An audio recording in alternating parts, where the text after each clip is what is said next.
आइए आज सुनते हैं कहानी खुचड़। लेखक हैं मुंशी प्रेमचंद जी।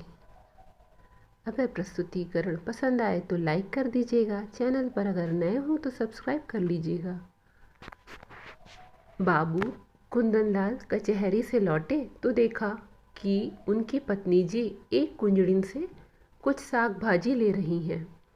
कुंजड़िन पालक टके सेर कहती है, वह 1.5 पैसे दे रही है।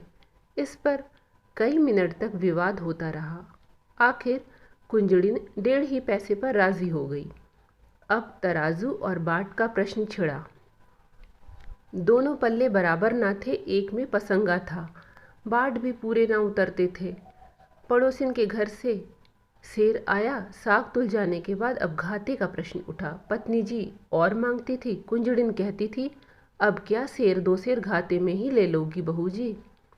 खैर आधा घंटे में वह सौदा पूरा हुआ और कुंजड़िन फिर कभी ना आने की धमकी देकर विदा हुई। कुंदनलाल खड़े खड़े यह तमाशा देखते रहे। कुंजड़िन के जाने के बाद पत्नी जी लोटे में पानी लाई तो आपने कहा, आज तो तुमने ज़रा सा साग लेने में पूरे आधा घंटे लगा दिए। इतनी देर में तो 1005 का सौदा हो जाता। ज़रा ज़रा से साग के लिए इतनी ठाएं ठाएं करने से तुम्हारा सिर भी नहीं दुखता। रामेश्वरी ने कुछ लज्जित होकर कहा, पैसे मुफ्त में तो नहीं आते। हाँ यह ठीक है, लेकिन समय का भी कुछ मूल्य है। इतनी देर में तुमने बड़ी मुश्किल से एक धेले की बचत की। कुंजड़िन ने भी दिल में कहा, होगा कहीं की गंवार है ये, अब शायद भूल कर भी इधर ना आए।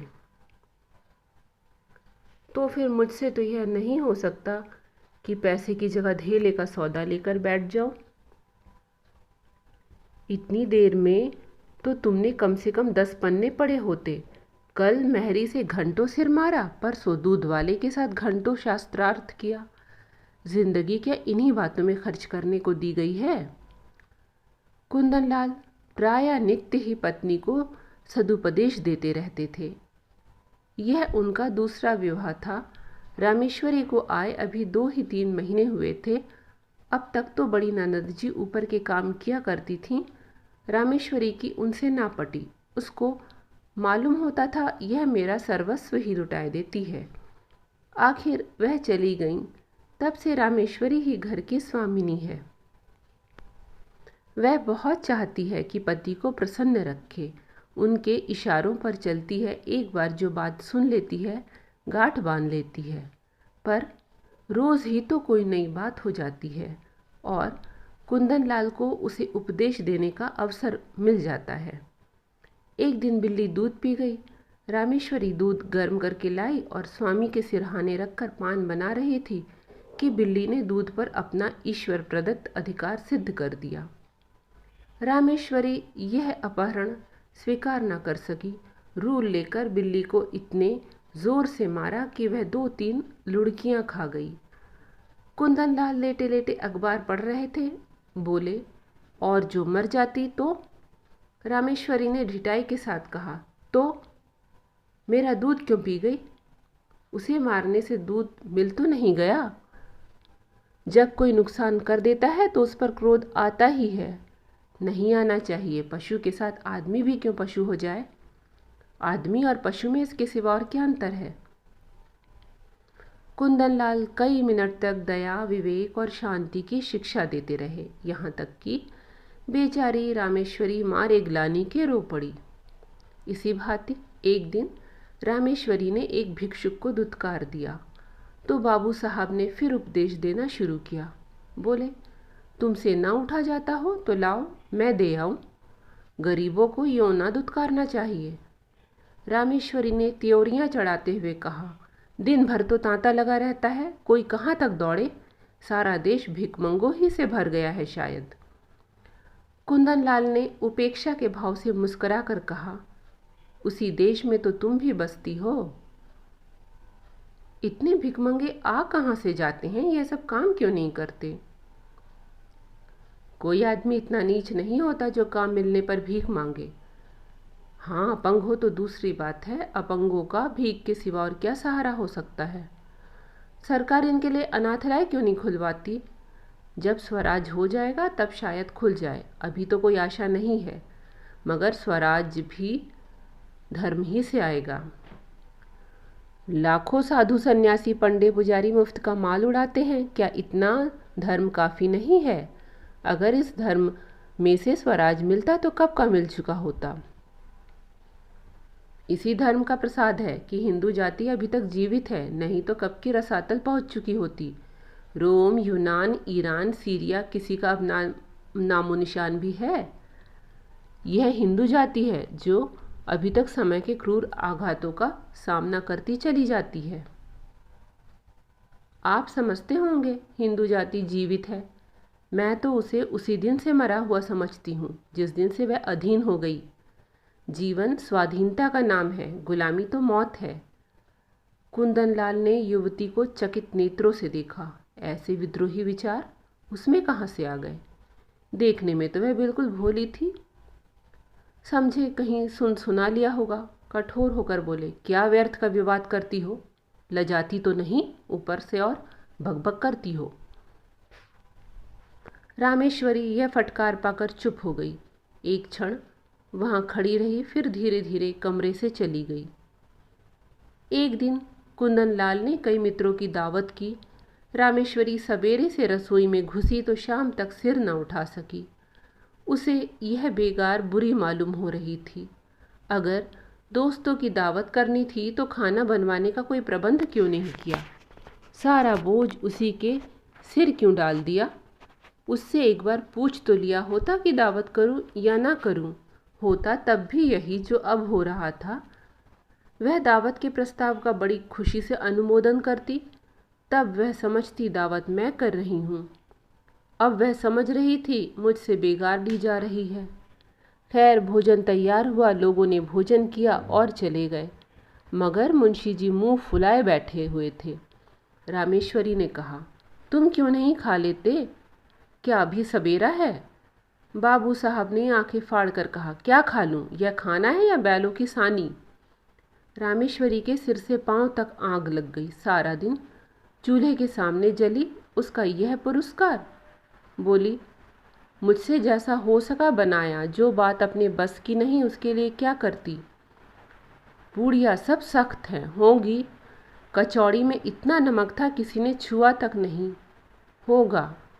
हलवा अच्छी तरह भुना नहीं, कचाइयाँ आ रही थीं, आती होगी। शोरबा इतना पतला था जैसे चाय। होगा। स्त्री का पहला धर्म यह है कि वह रसोई के काम में चतुर हो। फिर उपदेशों का तार बंधा, यहाँ तक कि रामेश्वरी ऊब कर चली गई। 5-6 महीने गुजर गए। एक दिन कुंदनलाल के एक दूर के संबंधी उनसे मिलने आए। रामेश्वरी को ज्यों ही उनकी खबर मिली, जलपान के लिए मिठाई भेजी और मेहरी से कहला भेजा, आज यहीं भोजन करिएगा। वह महाशय फूले न समाये, बोरिया बंधना लेकर पहुंच गए और डेरा डाल दिया। 1 हफ्ता गुजर गया, आप टलने का नाम भी नहीं लेते। आव भगत में कोई कमी होती तो शायद उन्हें कुछ चिंता होती, पर रामेश्वरी उनके सेवा सत्कार में जी जान से लगी हुई थी। फिर वह भला क्यों हटने लगे? एक दिन कुंदनलाल ने कहा, तुमने यह बुरा रोग पाला। रामेश्वरी ने चौंक कर पूछा, कैसा रोग? इन्हें टहला क्यों नहीं देती? मेरा क्या बिगाड़ रहे हैं? कम से कम 10 रुपए की रोज़ चपत दे रहे हैं, और अगर यही खातिरदारी रही तो शायद जीते जी टलेंगे भी नहीं। मुझसे तो यह नहीं हो सकता कि कोई 2-4 दिन के लिए आ जाए तो उसके सिर हो जाऊं। जब तक उनकी इच्छा हो रहे, ऐसे मुफ्तखोरों का सत्कार करना पाप है। अगर तुमने इतना सिर ना चढ़ाया होता तो अब तक लंबा हुआ होता। जब दिन में 3 बार भोजन और 50 बार पान मिलता है तो उसे कुत्ते ने काटा जो अपने घर जाए। रोटी का चोर बनना अच्छा तो नहीं। कुपात्र और सुपात्र का विचार तो कर लेना चाहिए। ऐसे आलसियों को खिलाना पिलाना वास्तव में उन्हें जहर देना है। जहर से तो केवल प्राण निकल जाते हैं, यह खातिरदारी तो आत्मा का सर्वनाश कर देती है। अगर यह हजरत महीने भर भी यहाँ रह जाए तो फिर जिंदगी भर के लिए बेकार हो जाएंगे। फिर इनसे कुछ ना होगा और इसका सारा दोष तुम्हारे सिर होगा। तर्कों का तांता बंध गया, प्रमाणों की झड़ी लग गई। रामेश्वरी खिसिया कर चली गई। कुंदनलाल उससे कभी संतुष्ट भी हो सकते हैं, उनके उपदेशों की वर्षा कभी बंद भी हो सकती है। यह प्रश्न उसके मन में बार बार उठने लगा। एक दिन देहात से भैंस का ताज़ा घी आया। इधर महीनों से बाजार का घी खाते खाते नाक में दम हो रहा था। रामेश्वरी ने उसे खौलाया, उसमें लौंग डाली और कढ़ा से निकालकर एक मटकी में रख दिया। उसकी सौंधी सौंधी सुगंध से सारा घर महक रहा था। मेहरी चौका बर्तन करने आई तो उसने चाहा कि मटकी चौके से उठाकर छींके या आले पर रख दे, पर संयोग की बात, उसने मटकी उठाई तो वह उसके हाथ से छूटकर गिर पड़ी। सारा घी बह गया। धमाका सुनकर रामेश्वरी दौड़ी तो मेहरी खड़ी रो रही थी और मटकी चूर चूर हो गई थी। तड़प कर बोली, मटकी कैसे टूट गई? मैं तेरी तनख्वाह से काट लूँगी। राम राम, सारा घी मिट्टी में मिला दिया। तेरी आंखें फूट गई थी क्या? या हाथों में दम नहीं? इतनी दूर से मंगाया, इतनी मेहनत से गर्म किया, अगर एक बूंद भी गले के नीचे ना गया। अब खड़ी बिसुर क्या रही है? जा अपना काम कर। मेहरी ने आंसू पोंछ कर कहा, बहू जी अब तो चूक हो गई, चाहे तनख्वाह काटो चाहे जान मारो। मैंने तो सोचा उठाकर आले पर रख दूं तो चौका लगाऊं। क्या जानती थी कि भाग्य में यह लिखा है। ना जाने किसका मुंह देखकर उठी थी। रामेश्वरी, मैं कुछ नहीं जानती, सब रुपए तेरी तलब से वसूल कर लूँगी। 1 रुपया जुर्माना ना किया तो कहना। मेहरी, मर जाऊंगी सरकार, कहीं एक पैसे का ठिकाना नहीं है। रामेश्वरी, मर जा या जी जा, मैं कुछ नहीं जानती। मेहरी ने 1 मिनट तक कुछ सोचा और बोली, अच्छा काट लीजिएगा सरकार, आपसे सब्र नहीं होता, मैं सब्र कर लूँगी। यही ना होगा भूखों मर जाऊंगी। जीकर ही कौन सा सुख भोग रही हूँ कि मरने को डरूं। समझ लूँगी 1 महीना कोई काम नहीं किया, आदमी से बड़ा बड़ा नुकसान हो जाता है। यह तो घी ही था। रामेश्वरी को एक ही क्षण में मेहरी पर दया आ गई।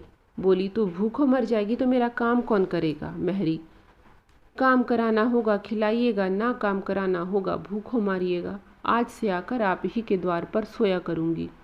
रामेश्वरी, सच कहती हूँ, आज तूने बड़ा नुकसान कर डाला। मेहरी, मैं तो आप ही पछता रही हूँ सरकार। रामेश्वरी, जा गोबर से चौका लीप दे, मटकी के टुकड़े दूर फेंक दे और बाजार से घी लेती आ। मेहरी ने खुश होकर चौका गोबर से लीपा और मटकी के टुकड़े बटोर रही थी कि कुंदनलाल आ गए और हांडी टूटी देखकर बोले, ये हांडी कैसे टूट गई? रामेश्वरी ने कहा। मेहरी उठाकर ऊपर रख रही थी कि उसके हाथ से छूट पड़ी। कुंदनलाल ने चिल्लाकर कहा, तो सब घी बह गया? और क्या, कुछ बच भी रहा? तुमने मेहरी से कुछ कहा नहीं? क्या कहती? उसने जानबूझकर तो गिरा नहीं दिया। यह नुकसान कौन उठाएगा? हम उठाएंगे, और कौन उठाएगा? अगर मेरे हाथ से छूट पड़ती तो क्या हाथ काट लेती? कुंदनलाल ने होंठ चबाकर कहा, तुम्हारी कोई बात मेरी समझ में नहीं आती। जिसने नुकसान किया है उससे वसूल होना चाहिए, यही ईश्वरीय नियम है। आँख की जगह आँख, प्राण के बदले प्राण, यह ईसा मसीह जैसे दयालु पुरुष का कथन है। अगर दंड का विधान संसार से उठ जाए तो यहाँ रहे कौन? सारी पृथ्वी रक्त से लाल हो जाए, हत्यारे दिन दहाड़े लोगों का गला काटने लगे, दंड ही से समाज की मर्यादा कायम है। जिस दिन दंड ना रहेगा संसार ना रहेगा। मनु आदि स्मृतिकार बेवकूफ़ नहीं थे कि दंड न्याय को इतना महत्व दे गए, और किसी विचार से नहीं तो मर्यादा की रक्षा के लिए दंड अवश्य देना चाहिए। ये रुपए मेहरी को देने पड़ेंगे, उसकी मजदूरी काटनी पड़ेगी, नहीं तो आज उसने घी का घड़ा लुढ़का दिया है, कल कोई और नुकसान कर देगी। रामेश्वरी ने डरते डरते कहा, मैंने तो उसे क्षमा कर दिया है। कुंदनलाल ने आंखें निकाल कर कहा, लेकिन मैं नहीं क्षमा कर सकता। मेहरी द्वार पर खड़ी यह विवाद सुन रही थी। जब उसने देखा कि कुंदनलाल का क्रोध बढ़ता जाता है और मेरे कारण रामेश्वरी को घुड़कियाँ सुननी पड़ रही हैं, तो वह सामने जाकर बोली, बाबूजी अब तो कसूर हो गया, अब सब रुपए मेरी तनख्वाह से काट लीजिए। रुपए नहीं है, नहीं तो अभी लाकर आपके हाथ पर रख देती। रामेश्वरी ने उसे डांट कर कहा, जा भाग यहाँ से, तू क्या करने आई है, बड़ी रुपए वाली बनी है। कुंदन लाल ने पत्नी की ओर कठोर नेत्रों से देखकर कहा, तुम क्यों उसकी वकालत कर रही हो? यह मोटी सी बात है और इसे एक बच्चा भी समझता है कि जो नुकसान करता है उसे उसका दंड भोगना पड़ता है। मैं क्यों 5 रुपए का नुकसान उठाऊं? बेवजह क्यों नहीं इसने मटके को संभाल कर पकड़ा? क्यों इतनी जल्दबाजी की? क्यों तुम्हें बुलाकर मदद नहीं ली? यह साफ इसकी लापरवाही है। यह कहते हुए कुंदन लाल बाहर चले गए। रामेश्वरी इस अपमान से आहत हो उठी। डांटना ही था तो कमरे में बुलाकर एकांत में डांटते। मेहरी के सामने उसे रूई की तरह धुन डाला। उसकी समझ ही में ना आता था यह किस स्वभाव के आदमी है। आज एक बात कहते हैं, कल उसी को काटते हैं जैसे कोई झक्की आदमी हो। कहाँ तो दया और उदारता के अवतार बनते थे, कहाँ आज 5 रुपए के लिए प्राण देने लगे। बड़ा मजा आ जाए, कल मेहरी बैठ रहे, कभी तो इनके मुख से प्रसन्नता का एक शब्द निकला होता। अब मुझे भी अपना स्वभाव बदलना पड़ेगा। यह सब मेरे सीधे होने का फल है। ज्यों ज्यों मैं इन्हें तरह देती हूँ, आप जामे से बाहर होते हैं।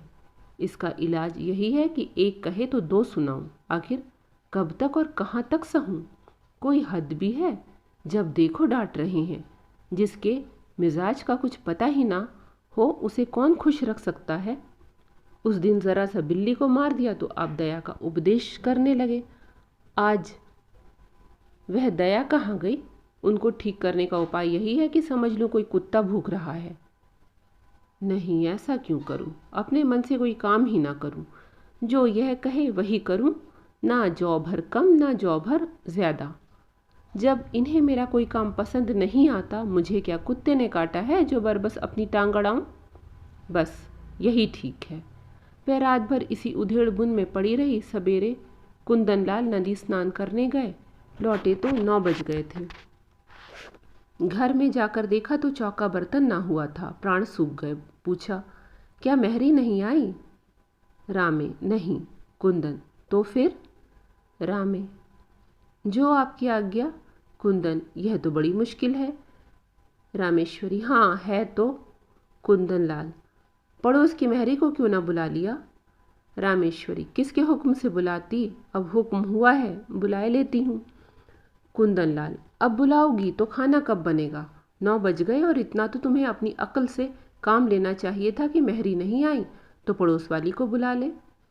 रामेश्वरी, अगर उस वक्त सरकार पूछते कोई दूसरी मेहरी बुलाई तो क्या जवाब देती? अपनी अकल से काम लेना छोड़ दिया। अब तुम्हारी ही अकल से काम लूँगी। मैं यह नहीं चाहती कि कोई मुझे आंखें दिखाए। कुंदन लाल, अच्छा तो इस वक्त क्या होगा? रामेश्वरी, जो हुजूर का हुक्म हो। कुंदन, तुम मुझे बनाती हो? रामेश्वरी, मेरी इतनी मजाल कि आपको बनाऊं? मैं तो हुजूर की लौंडी हूँ, जो कहिए वह करूं। कुंदन लाल, मैं तो जाता हूँ, तुम्हारा जो जी चाहे करो। रामेश्वरी, जाइए, मेरा जी कुछ ना चाहेगा और ना कुछ करूँगी। कुंदन लाल, आखिर तुम क्या खाओगी? रामेश्वरी, जो आप देंगे वही खा लूँगी। कुंदन लाल, लाओ बाजार से पुड़िया ला दूँ। रामेश्वरी रुपया निकाल लाई। कुंदन लाल पुड़िया लाए। इस वक्त का काम चला। दफ्तर गए, लौटे तो देर हो गई थी। आते ही आते पूछा, मेहरी आई?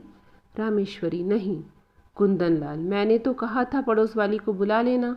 रामेश्वरी, बुलाया था, वह 5 रुपए मांगती है। कुंदन, तो 1 ही रुपए का फर्क था, क्यों नहीं रख लिया?